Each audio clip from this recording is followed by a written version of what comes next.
Fala aí galera, beleza? Tudo bem? Estou aqui de volta para continuar aquela história que começamos naquele vídeo, onde eu contei o meu testemunho de como eu fui abusado sexualmente. Como eu falei no vídeo anterior, eu vou contar um pouquinho nesse vídeo sobre as consequências do abuso sexual. Independente de ter sido com um homem ou com uma mulher, com uma criança, com um adulto, com um idoso, não interessa. Vou contar um pouquinho agora sobre as consequências de qualquer tipo de abuso. Primeira consequência é o isolamento. Depois que você sofre um abuso sexual, qualquer pessoa, seja homem, mulher, adulto, criança ou adolescente, a maior tendência dessa pessoa é se isolar do resto da sociedade.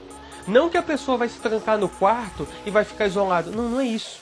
O isolamento significa um silêncio tão profundo que abate a alma da pessoa e esse silêncio ecoa ao seu redor. Ou seja, os amigos começam a te chamar para sair e você já não quer mais sair. Os seus pais te chamam para ficar junto na sala e você já não quer mais ficar na sala com os seus pais. Os parentes, os primos te chamam para passear, te chamam para sair, te chamam para fazer alguma coisa no final de semana e você prefere ficar sozinho, assistindo um filme ou dando desculpas, dizendo que você vai estudar, precisa se preparar para as provas. Não, tudo isso é desculpa, porque você se sente isolado. A zona de conforto para você é o isolamento, porque você não tem que dar satisfações para ninguém, você não tem que dar justificativas para ninguém, mas essa é uma consequência que pode ser extremamente destrutiva.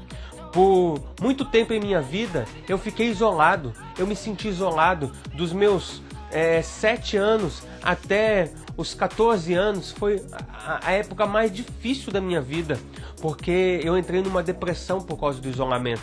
E essa depressão me levou a várias consequências. Essa é uma das consequências. Em 2 minutos de vídeo, 2, 3 minutos de vídeo, eu não vou conseguir falar tudo aqui, nem trazer a receita do bolo para que você se sinta melhor no dia de hoje. Mas eu quero dizer aqui algumas coisas e eu não posso deixar de dizer esses pontos, porque isso acontece de fato com as pessoas.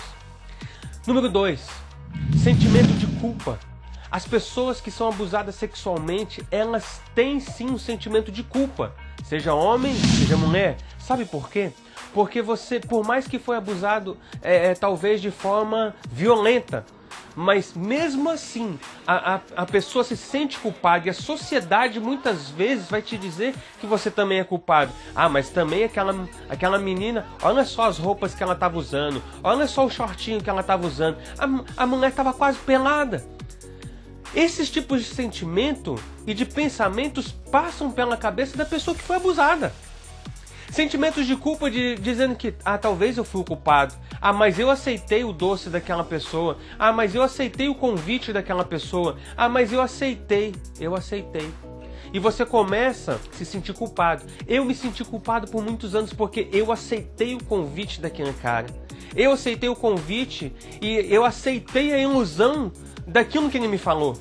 Só que veja bem, eu com 7 anos de idade, eu não conhecia o que era o certo e o que era o errado. Então, foi fácil a pessoa me iludir. Por isso que eu digo, independente de você ter sido estuprado de forma violenta ou silenciosa, como eu fui, porque esse tipo de violência silenciosa, ela machuca tanto quanto a violenta. E machuca muito aqui dentro porque a pessoa, no caso eu me sentia culpado por causa disso. Porque eu me sentia culpado primeiro de ter aceitado. Você sabe o que passava na minha cabeça? Eu me sentia culpado porque fui eu que convidei aquela pessoa para ir passar as férias comigo. Então eu me sentia culpado e eu ficava pensando, se eu não tivesse convidado ele para ir passar as férias comigo, se eu não tivesse insistido com os meus pais para que essa pessoa fosse passar as férias na minha casa, nada disso teria acontecido. E esse tipo de pensamento começa a corroer a nossa mente, esse tipo de pensamento começa a detonar, minar realmente as nossas forças. E a gente se sente derrotado. E aí vem a terceira consequência. A terceira consequência é você começar a achar que você merece tudo de ruim que aconteceu no mundo. Como você se sentiu culpado por tudo que aconteceu, você começa a achar que você merece tudo de ruim no mundo. Você começa a achar que você merece as coisas ruins. Qualquer tragédia que aconteça na sua vida, qualquer outro tipo de tragédia que acontece na sua história, você começa a pensar, mas eu mereço. Eu mereço mesmo. Isso só podia acontecer comigo, porque eu mereço. E essas consequências vão acumulando. Talvez elas são tão silenciosas, porque o isolamento, o sentimento de culpa, o merecimento de tudo que está errado no mundo, a culpa é minha, isso tudo é silencioso, está aqui dentro. E está aqui dentro do seu coração. Por muitos anos esses tipos de sentimentos e de pensamentos passavam pela minha mente. E eu só ia me sentindo cada vez mais merecedor de tudo de ruim que acontecia no mundo. Depois disso, você começa a ter uma autodesvalorização. Ah, mas eu não sei fazer isso. Ah, mas eu não sei fazer aquilo. Eu não sou inteligente o suficiente. Eu devo ser... Gente, eu falava, de verdade eu falava, eu devo ser muito burro mesmo. Então, veja bem, você começa a se autodesvalorizar. Você começa a achar que você não merece nada, então você desvaloriza os seus dons, você desvaloriza os seus talentos, você desvaloriza tudo aquilo de bom que tem dentro de você. E sabe o que acontece quando tudo isso vem à tona na sua mente? Você começa a ser uma pessoa que tem tendência suicida. Essa é uma consequência muito grave e muitas jovens, elas se suicidam por causa, às vezes, de um abuso que não foi tratado, um abuso sexual que não foi tratado dentro dela. E eu, aos 14 anos, eu falei para vocês, dos 7 aos 14 anos foi muito difícil para mim. E aos 14 anos de idade, peguei uma faca depois de tantos pensamentos, eu não mereço, eu fui culpado de tudo que aconteceu, isso tudo está me destruindo, eu não sou nada. Eu comecei a pensar assim, eu pensei, pronto, minha vida não tem mais sentido. Eu peguei uma faca daquelas bem grandes, coloquei assim na ponta, peguei a ponta da faca, coloquei assim no meu estômago, falei, hoje eu acabo com todo esse sofrimento.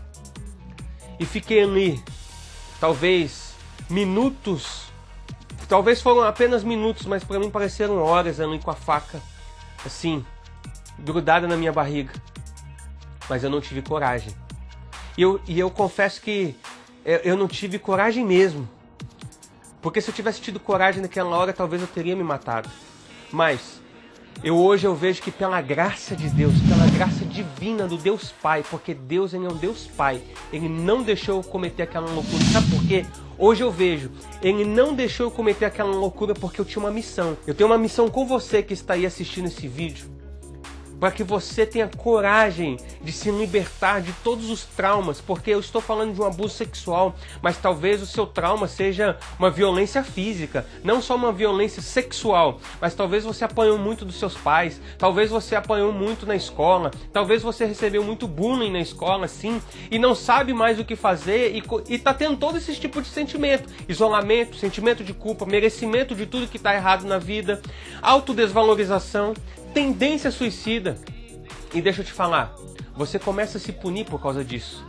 Muitas pessoas, muitos jovens começam a se cortar, começam a se furar, começam a se punir por causa disso.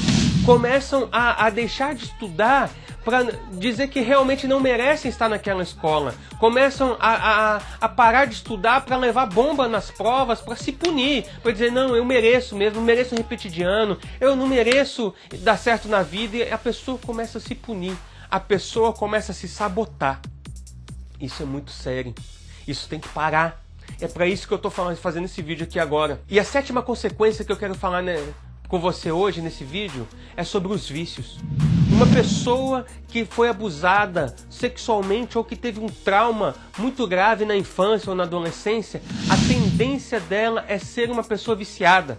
Não só em drogas, mas em qualquer outro tipo de situação, como por exemplo, muitas pessoas buscam as drogas sim, para tentar esquecer aquilo que aconteceu com ela. Muitas pessoas buscam o álcool, as bebidas, começam a beber todas para tentar esquecer o que aconteceu, ou para tentar ter um pouco de paz dentro dela, mas isso tudo é uma ilusão, porque a bebida passa. E sabe o que vai acontecer? Quando o efeito do álcool e o efeito da droga passa, o sentimento de culpa, o sentimento de isolamento, o sentimento de desvalorização, o sentimento de autopunição, volta tudo à tona. E pior, você se sente mais culpado ainda, sabe por quê? Porque se você bebeu, você vai ter dor de cabeça e ressaca no dia seguinte. Aí sabe o que vai acontecer?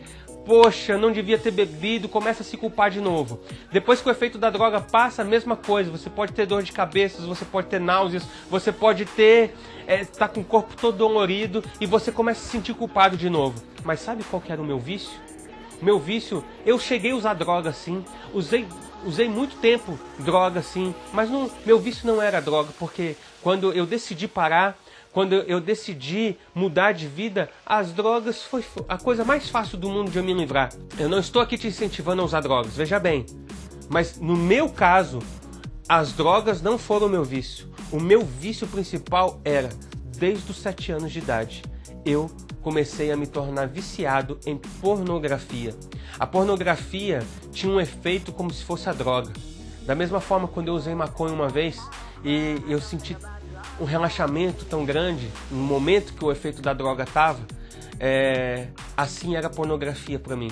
Então, dos 7 anos de idade até os 20 anos, eu passava a maior parte do dia, a maior parte do tempo envolvido com pornografia. A pornografia era minha companheira. A pornografia fazia parte de mim naquele momento da minha vida.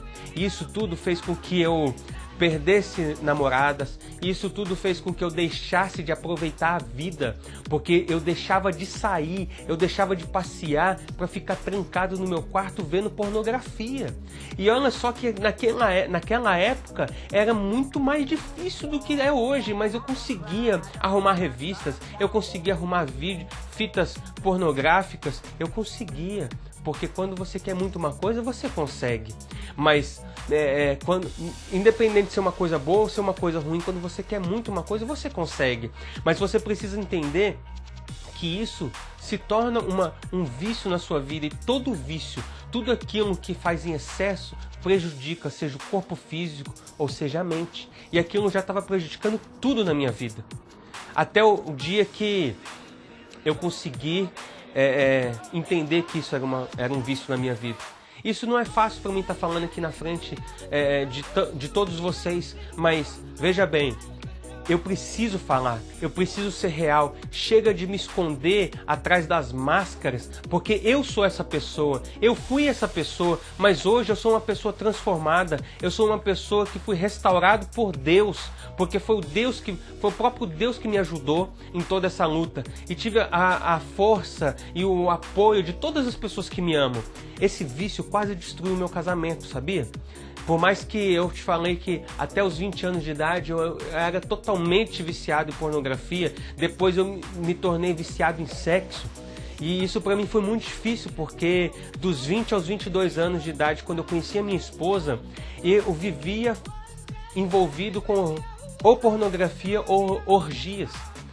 Isso é muito duro falar hoje para todo mundo, mas é verdade. As pessoas se viciam em pornografia, as pessoas se viciam em sexo, sim. E isso é muito prejudicial à saúde, não só à saúde física, mas à saúde mental. Então, aos 22 anos de idade eu casei. Minha vida parece que iria mudar. Mas um ano depois do meu casamento, veio os problemas da vida, a fase da lua de mel passou e os problemas da vida começaram a me minar de novo, minar os meus pensamentos. Eu comecei a me sentir desvalorizado de novo, eu comecei a me autopunir e aí eu me envolvi de novo com a pornografia. Mas aí eu tinha colocado a minha segunda máscara, que era a máscara dentro do casamento, e eu comecei a trair a minha esposa sem saber que estava traindo ela. Não tinha conhecimento, não tinha entendimento disso. Eu comecei a trair ela com a pornografia. Mas veja bem, Deus é tão bom. E eu falo que foi Deus que permitiu isso tudo acontecer. Um dia eu estava tão louco, eu deixei de trabalhar. Gente, pensa bem, eu deixei de trabalhar. Minha esposa saiu para trabalhar, eu fiquei em casa para ficar vendo pornografia. Nesse dia eu fiquei tão envolvido, tão fissurado pela pornografia, que quando ela chegou mais cedo do serviço, me pegou no flagrante.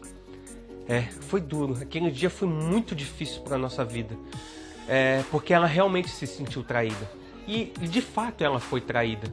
Porque a palavra de Deus, ela diz que quando você olha com olhos impuros para outra mulher, com ela você já cometeu adultério. E eu estava traindo a minha esposa. Mas eu não imaginava que aquilo era uma traição. Foi muito difícil, eu não tinha sabedoria naquela época. Foi duro, principalmente para ela. Mas para mim, ali, aquele dia começou o dia da restauração verdadeira da minha vida, da minha alma. Eu comecei a entender ali que eu não estava prejudicando somente a mim, que eu não estava punindo somente a mim. Naquele dia eu entendi que eu estava punindo as pessoas que mais me amavam, que era minha esposa e os meus pais. Então, para não ficar muito longo esse vídeo, eu quero só te dizer, a única forma que você tem de ser liberto dos traumas que te atormentam é você buscando ajuda. Busque ajuda. Esses vídeos é para te ajudar. Esses vídeos são para que você tenha uma válvula de escape e para que você entenda que você não está sozinho. Isso não aconteceu só com você. Isso acontece com milhares e milhares de homens e mulheres por aí afora. Então você não está sozinho neste mundo.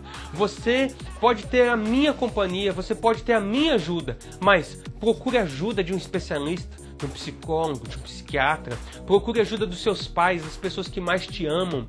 Não tenha medo.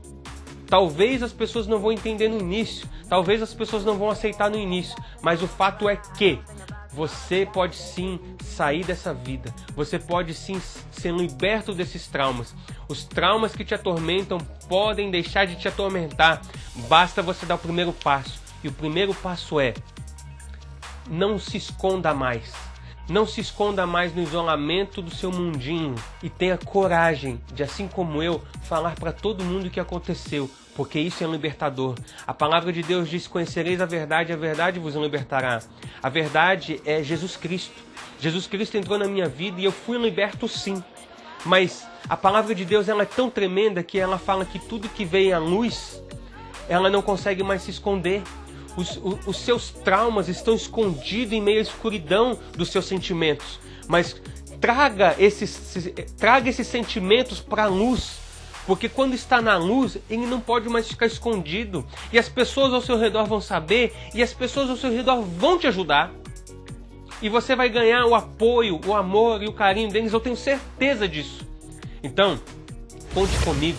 Se precisar, mande um e-mail. Se precisar desabafar comigo, desabafe comigo. Me mande um e-mail, me mande uma mensagem, que eu estarei disposto aqui para, na medida do possível, estar respondendo a todas as perguntas de vocês. Beleza?